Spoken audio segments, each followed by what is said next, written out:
Mambo vipi mtazamaji wa Mashambo Media popote pale ambapo ulipo, ni tumie nafasi kuweza kukaribisha sana popote pale ambapo ulipo. Kama ndo kwa mara ya kwanza kabisa unaanza kujiunga na channel yako hii pendwa kabisa ya Mashambo Media, una nafasi ya kuweza tukabonyeza maneno ambayo yameandikwa subscribe yaliyopo hapo chini ya video yako, ili usipitwe na zile update, lakini pia na zile taarifa mbalimbali za kimichezo kutoka hapa ndani ya Mashambo Media pamoja na Mashambo Digital. Sasa kubwa zaidi ambalo tunaliangazia usiku wa siku ya leo ni kuhusiana na mchezo wa kirafiki ambao wamecheza Young Africans dhidi ya KMC.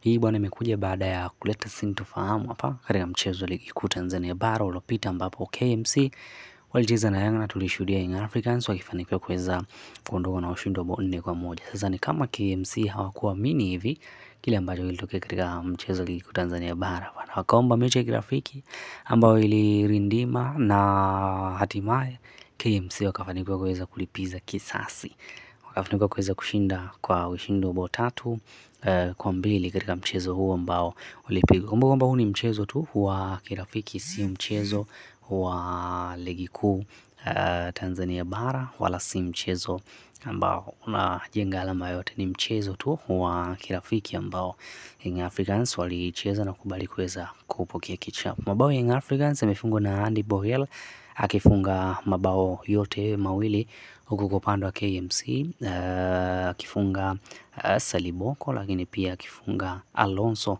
pamoja na Kenneth wakiweza kufunga mabao kwa upande wa KMC na kuweza kukamatisha karamu hiyo ya mabao 3-2 katika namna moja ama nyingine. Mimi nikushukuru sana wewe ambaye tayari umeweza kuwa tu mwana familia wa Mashambo Media kwa kuweza tukubonyeza maneno ambayo tayari yameandikwa subscribe yaliyopo hapo chini ya video yako. Nikukumbushe sana, kama bado hujafanya hivyo, una nafasi kubwa kabisa kuweza kufanya hivyo ili usipitwe na zile update, lakini pia na zile taarifa mbalimbali za kimichezo kutoka hapa ndani ya Mashambo Media pamoja na Mashambo Digital. Kumbuka Simba nao wamecheza mchezo dhidi ya JKT Tanzania, lakini wao hawakufungwa, wao wamefanikiwa kuweza kushinda.